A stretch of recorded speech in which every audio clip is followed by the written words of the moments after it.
BMRForum.com and BMROdds.com. What is going on, boys? What is going on? Welcome back to episode number 72 of The Lobby.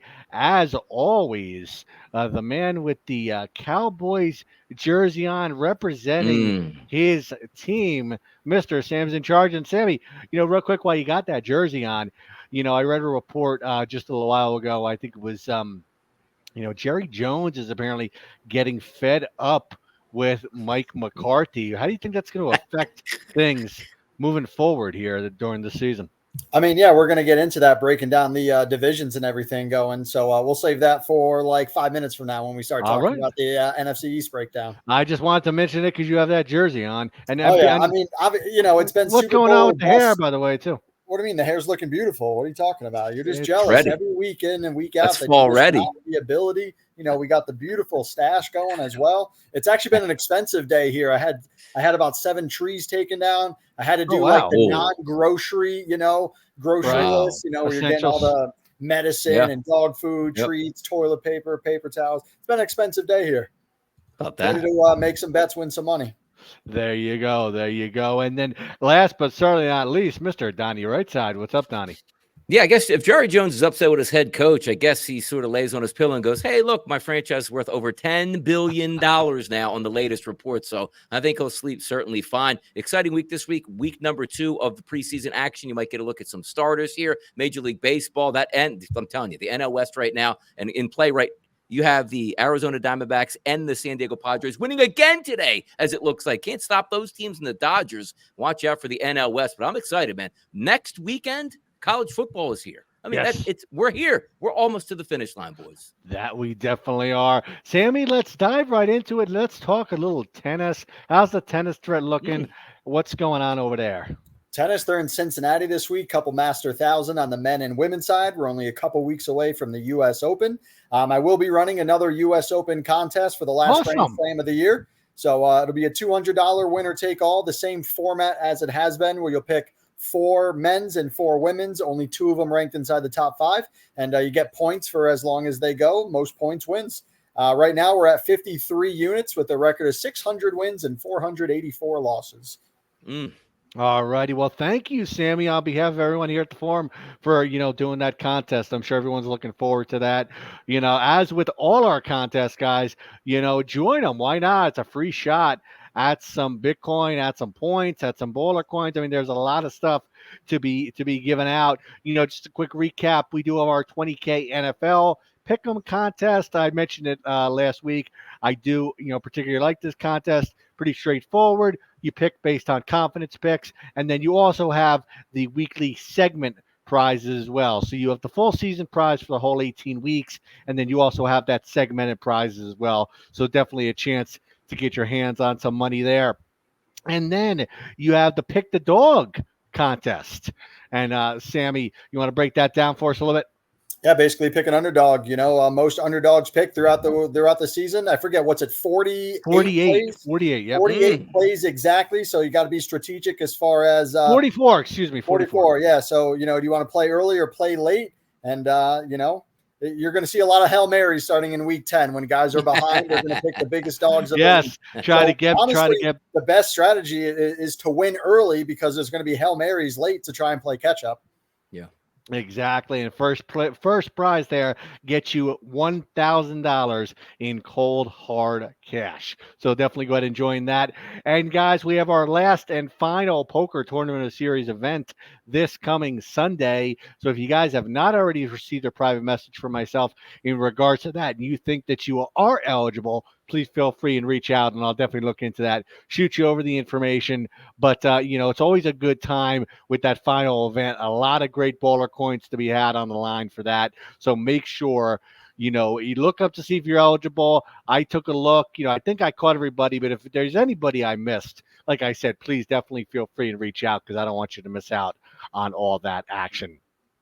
Donnie, let's dive into baseball today. How's the day been so far? What do you got in the night games for us? Yeah, not so much so far in the afternoon games. We have a pretty interesting night slate tonight. I'm going to go with one really heavy public favorite. Sometimes you just want to ride out these hot streaks. And right now, there's a team that's hot, and that is in the AL West. That's the Houston Astros, looking to win number 8 in a row today, going up against the Tampa Bay Rays, who have a terrible offensive lineup. They're not great pitchers on either side today. So I'm going to back Blanco for Houston, but more so for that 1 through 9 as opposed to the pitcher on the mound. Zach Littell's an average pitcher for the Rays, and we know how inept that lineup can be. You're finding price points anywhere, minus 120 to minus 125. So certainly a fair price. The other one also, the Dodgers got their swag back. They really do. Clayton Kershaw's back pitching well. Mookie Betts comes right back hitting home runs. Shohei Ohtani, the MVP of the National League, crushing balls on a night-to-night basis. They're a favorite today of only minus 120. So be wary of that one here because a lot of people will jump on them. I just look at it like this. Buehler's coming back to the mound today. If he gives you 5 innings and let's just say 3 earned runs or less, I think you're going to be in good shape because Frankie Montas, the pitcher for the Milwaukee Brewers, not that good. I'm trusting that Dodgers lineup. And today, just going with 2 streaking teams at some legitimate price points on the road. All righty. Good luck. And thank you with those, Donnie. Sammy, what do you got on the diamond? Well, of course, we got to take the Yankees against the White Sox. Right? No surprise there. Minus 270. No, you can't take them at that price. I'm sure some people will be, but no, I'm not taking the Yankees tonight. I like the Guardians over the Cubs, and I like San Fran at a small price over Atlanta in the nightcap. In reference to some of the contests we got going on, first contest, you got Cover the League, pick every team to win at least once. Seaborn EQ's got 21 wins leading the way. To the Nines, Tank 28 at 18. And then myself and WW Ermeyer is at 17. So I'm only a few behind. White Sox is still on the board. Only 3 people have successfully taken them. They're definitely going to be one of the last teams picked, but, still a long way to go there. And then in the JDS contest, some separation again, Sunshine 11, 7-unit lead, actually 7.5 unit lead in first place at 21.85, Empire Maker at 14.1, Martin Hop at plus 12.36. And then reference to my Cover the League pick, I went with the Mets today at home for my pick. All righty, Sammy. Good luck with that. Donnie, let's talk a little Olympics. I know you caught a lot of it. What was, just an overall recap. What was your favorite sport to watch? And did you make any money? That's the most important.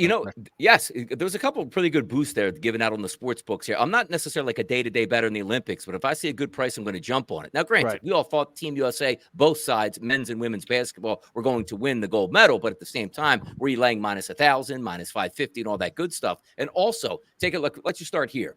Favorite part of the Olympics, I love track and field. I love, the 100-meter sprint, fastest man in the world. It's the most fun 10 seconds you're absolutely going to watch. But also some of those contests that were so odd, like the breaking competition, how that all broke down and fell out where people were getting into the competition that shouldn't have been in there. And theoretically now we're going to 2028, no more breaking. So if you enjoyed breaking, congratulations. It probably is never going to show its face again. But not necessarily winning things on a day-to-day basis, but the enjoyment just for the Olympics. Team USA was awesome. So many gold medals, so many silver, so many bronze, the most total medals overall. I thought it was a great showing across the board, and we needed to assert our dominance in basketball. The women just got by. The men's felt like they just got by, and the hometown France team really put up a good fight. So making money overall in the Olympics, I wasn't a real big better that way, but I enjoyed it overall. I thought it was a great 2 weeks and a great time zone for us on the East Coast here. I loved it. Awesome. Thank you, Donnie. Guys out there watching this, what was your favorite moment of the Olympics? I'm sure there's probably multiple. Comment down below. Let us know what you were watching. What was your favorite moment of the Olympics was? And then ultimately, did you make any money? Sammy, same question to you. Favorite moment of the Olympics, favorite sport that you were watching, and did you make any money with it? Well, I guess in reference to the Olympics, I won on the tennis, right? Tennis and Olympic sport. So that was my favorite. As far as the track and field and the basketball, like Donnie said, definitely a fan. I wasn't betting day to day. The only daily betting was tennis, which was more for me just like a week of betting tennis. It just happened to be at the Olympic for the venue. But yeah, the track and field events, the men and women 4x400, they both dominated on that. The women's won by like 7 or 8 seconds, which was incredible. They were a whole screen ahead of them. They won by almost 100 meters. Wow. The women's basketball, if you're below 31 years old, you've never seen them lose a game, which is incredible. That's And then, wild. you still have all the controversy with Caitlin Clark. Then she didn't make the team and everything, but, she'll be there 4 years from now. And then, France on that game, they stepped inside the 3-point line, or that game could have gone to overtime, but that was super exciting. But yeah, I mean, USA's tied with China for the most gold at 40. They won overall by like 35 medals or something like that. And then, the USA is now hosting the World Cup and the Olympics over the next, 4 years, which is insane to say. The Super Bowl is one thing. The Olympics and World Cup is like the world, is the Super Bowl 10x. So it's going to be a crazy atmosphere. I'm going to try and go to whatever I can, especially in the World Cup. But yeah, it's going to be a great time. Yes, definitely. LA, what better spot for the Olympics? Yeah. Yeah. I mean, you're going to get all the West Coast people, Yep. all the Vegas people. I mean, again, you're talking about a worldwide event. Exactly. Yeah. I mean, it's going to be incredible. Same with the World Cup. Now, the World Cup's going to be a little bit better because it's more spread out across the country rather than all converged in that one section of LA. So but still being here, and actually in the United States is huge. Yeah, I mean, I'm definitely, one over the other. I'd go to a World Cup game over an Olympic event. Really? For me. Huh. What about you, Donnie? World Cup or Olympics? What do you want to see in person? They're both huge. It's hard to actually kind of answer that question because the World Cup on the biggest stage, like you could tell me right now, hey, you get to watch, the U.S. men's national team in, let's just say, MetLife to play a game. That's going to be a raucous atmosphere. But at the same time, you tell me I'm going to go out to Los Angeles to the Coliseum and watch the 100-meter dash final. That's an electric atmosphere. So you're right. Sammy said it too, Bobby. That had two unbelievable things that you can watch, but he is right about that. The entire country is going to be able to enjoy the World Cup because regionalized, you should be able to get to a game if you want to, where the Olympics basically condensed out there to Los Angeles. Exactly. Sammy, let's dive into it since you're wearing that Cowboys jersey. Let's dive into a little breakdown. NFC East, go over from Cowboys, Giants, Eagles, and Commanders. I think we can all pretty much agree Washington is not winning the division. I'm sure you're rooting for Dallas, though. Yeah, of course. So first off, you got to take Dallas to win the Super Bowl. That's just a homey thing to do. Win the Super Bowl. That's a bold prediction. Well, listen, it's not a value bet. We're not like thinking that it's going to happen. It's just one of those, I'm eventually going to win a bet like this afternoon, and then I'm just going to take the winning and throw it on the Cowboys' future. It'd be stupid for me as a degenerate gambler and a fan to not have money on Cowboys to win the Super Bowl. Makes sense. So they're 19-1 right now, so definitely going to throw that in on there. I think the Giants is definitely the worst team in the division. One of the worst teams. Worse than Washington? I think they're going to be worse than Washington. I definitely have more hope than Daniel Jones, when it comes to Washington with their rookie quarterback or Jalen Daniels. So I think their wide receiver core is better overall than the Giants and their offensive line. And Washington has a better defenseman as well. So definitely think that Giants are the worst team. I love taking them under 6.5 wins. In reference to Dallas, below my name says it all. Sign CD Lamb. Really, Dallas offseason and Dallas the first month relies on CD Lamb. Outside of him, you have Brandon Cooks and Jalen Tolbert, which aren't, Brandon Cooks is an above average wide receiver. But without CD Lamb, he's your franchise right now. And Dak is on a contract year. The last 4 years, the Cowboys have been Super Bowl or bust. And this year is nothing different, especially with Dak being in a contract year. They might let him go and test the market and say we're in rebuilding time. You got Zeke Elliott back as well for the Cowboys, which is super exciting. But, the Cowboys defense is great when you got DeMarcus Lawrence, Micah Parsons. They got Trayvon Diggs. That's a hawker at the cornerback. Brandon Aubrey, 38 or 36 out of 38 kicker. So the Cowboys are well versed. It's just they need CeeDee Lamb. They need their superstar wide receiver in a wide receiver dominant league. A little value if you want to take over 10.5 wins. That's at plus money right now. Definitely taking the Giants at under 6.5. I'll let Donnie talk about the Eagles. But yeah, I mean, the Giants stink. Daniel Jones isn't getting any better. They have a rookie wide receiver out of LSU, Malik Neighbors. Wan'Dale Robinson in his third year, but he had 60 catches last year. Darius Slayton is there. But nothing really exciting from the Giants. Washington at least has some uptick with that rookie Jalen Daniels. They actually have a really good running back in Brian Robinson Jr., and they got Austin Eckler. So they got a solid 1-2 running back game there. And then, they got Terry McLaughlin that's been there for a while. Zach Ertz, the former Eagle there. So overall, I just like their offense better than the Giants. I don't think they're a playoff caliber team, but at least more potential for me than the Giants. obviously Philly is the class in the division. I'll let Donnie talk about that. But obviously all my hope and prayer is on the Dallas Cowboys. Great regular season team. Give me 6 months until it comes to January, and then that'll be the big disappointment. Well, I guess we will see what happens. Donnie, same question to you. Who do you think is going to take the East? Yeah, I think if we're just going to take a look at the odds, I think they are correct. The Eagles slightly above the Dallas Cowboys. And also, just a quick point on the Dallas Cowboys. Jerry Jones said this offseason they were going all in, which usually signals, watch this. We're going to restructure Dak Prescott, sign CeeDee Lamb, sign Micah Parsons, lower our entire cap number, go out and get 3 or 4 more starters here and really press it in. Jerry Jones isn't getting any younger at this point and definitely wants a Super Bowl. So for the offseason, basically to bring in nobody. And then, as Sammy points out, he's right.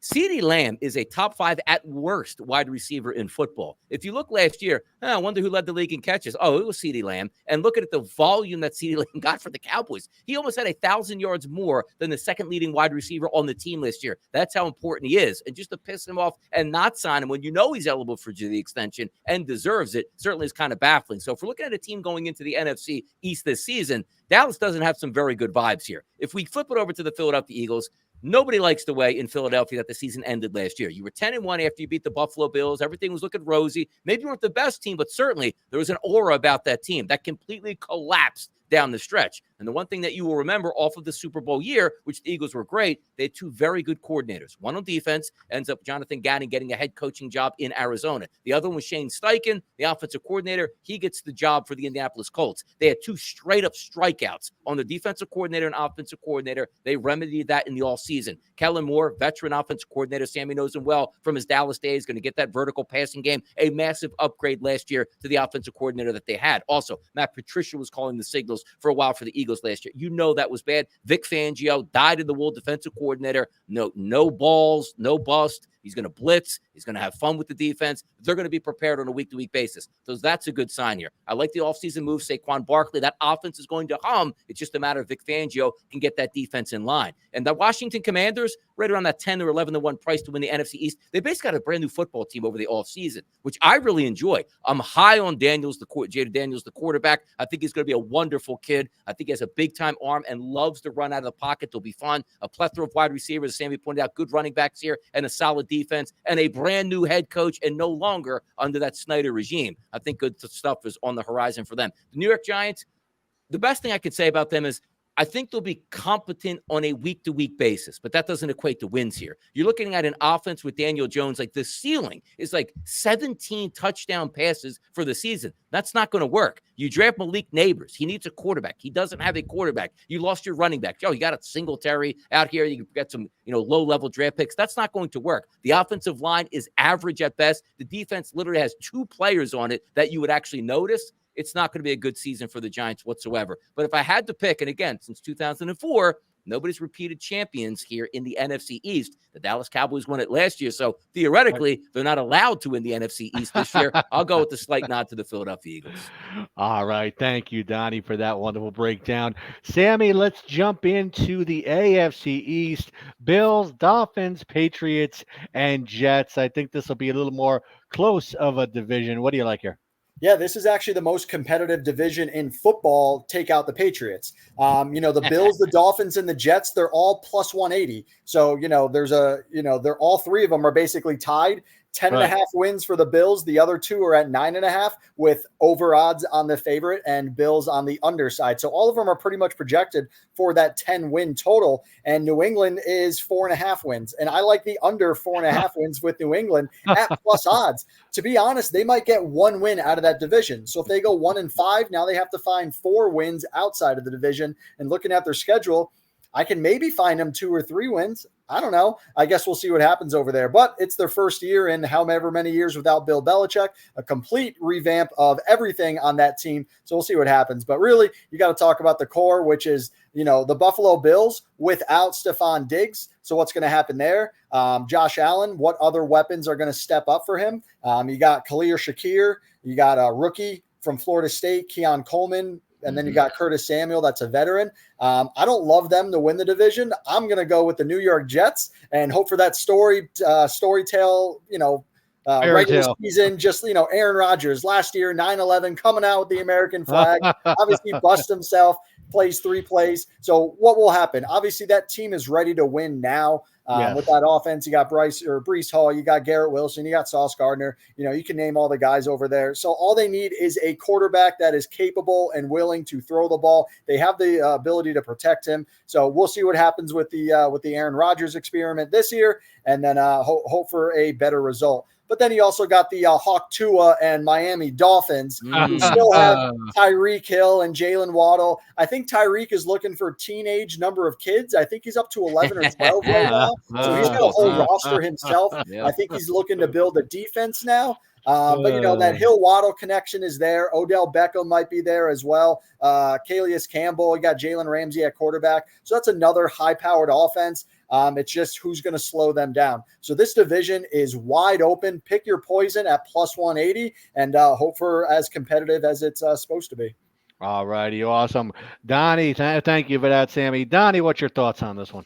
Yeah, we'll start with the Patriots, and it's pretty simple there. I don't think anybody's high on the Patriots. So you're taking a look at a team that for 20 to 25 years absolutely dominated that division. Right. Bill Belichick, Tom Brady, no longer there. There's no reason to believe that they're going to win more than 6 games this year. And by the way, it's hard to go 5-12 in the NFL in the present day with all the parity here. And I think they're certainly going to be on pace to do that. I don't know if they should start Drake May 1st. The schedule is tough to start out the gate. Maybe just let Brissett take his lumps and you hand it off. But I think if we're going roster by roster in the NFL, for me, the least talented team in the NFL, it's the New England Patriots. And that's not going to help in one of the tougher divisions with the top 3 teams. You get to the Bills, the Jets, and the Dolphins, right in line, give or take anywhere, plus 170, plus 180, plus 200 between those 3 teams to win the division. If we start with the Buffalo Bills, here's what I like about them. For the past couple of years, they were the it team in the AFC and weren't able to get over the hump. So last year into this year, you're looking at them going, okay, Diggs gets traded here. Now, he was bad down the stretch, but still a veteran presence, was one of the better wide receivers in the NFL with the Buffalo Bills over the past 5 years. He's no longer there, relying on younger guys. And also, Josh Allen is a top 3 quarterback at worst in the NFL. He's going to win football games because he's that good of a quarterback. But sometimes without the expectations, which I don't think the Buffalo Bills have nationally anymore, that might help them stay under the radar with a legitimate chance to win that division. The Jets are such an intriguing team. You looked at them last year, guys, and what did you say? Boy, if they just had a quarterback with a heartbeat, they probably would have went to the playoffs, which means if Aaron Rodgers never got hurt and played 3 of the season, they would have made the playoffs. If you tell me this year Aaron Rodgers coming into the season is just going to be an average quarterback, that Jets defense is lethal. They added wide receivers there. Mike Williams coming over from the Chargers. You already have Garrett Wilson, who's a really impressive young wide receiver, a talented running back. The offensive line, if it can be average as well, there's no reason to believe they're not going to get 10 wins this season and make the playoffs and challenge for that division. But it's up to Aaron Rodgers. If we get anything like the last 5 years of Aaron Rodgers for the Packers, they're going to the playoffs. The Miami Dolphins, intriguing. Lost a couple guys on defense, lost Vic Fangio as your defensive coordinator, which they tend to like from what you're hearing. Like, oh, man, it's too much of a hard nut to crack there. We like the new guy here. He's helping us out. We'll see how that plays out. But Tua Tagovailoa stayed healthy last year. He's happy he got his contract. Jalen Waddle, super fast wide receiver. He's happy he got a new contract. You take a look at, obviously, the other wide receivers across the board. Odell Beckham, I don't think he's practiced yet for the Miami Dolphins. But Tyreek Hill, a straight-up speedster, what did they do to him as well? They gave him his money. So the vibes are good in Miami. That offense will churn. It's just a matter of the defense being able to step up. But if I look at that division all the way across the board, I'm probably going to lean towards the Buffalo Bills, to be honest. But if you want to talk about the top 3 teams with a chance to win, any one of those 3 can win that division this year. It should be a good one. All righty. Awesome. Thank you, Donnie. Sammy, let's talk before we get out of here. A little soccer action. Premier League starts this weekend. What do you like here? Yeah, so you got the Prem League starting back up. I know we got some soccer guys in the forum flying a lot. Yes, we do. Flying Illini is a big soccer guy. Oh, yeah, more big overseas soccer guy. stuff. He knows way more leagues than I do. I'm on the English Premier League, which is the top division really in England. He knows a lot of the other smaller markets. I know the Bundesliga is coming back. The La Liga is coming back. All the other ones in Spain and Germany. But England Premier League starts back.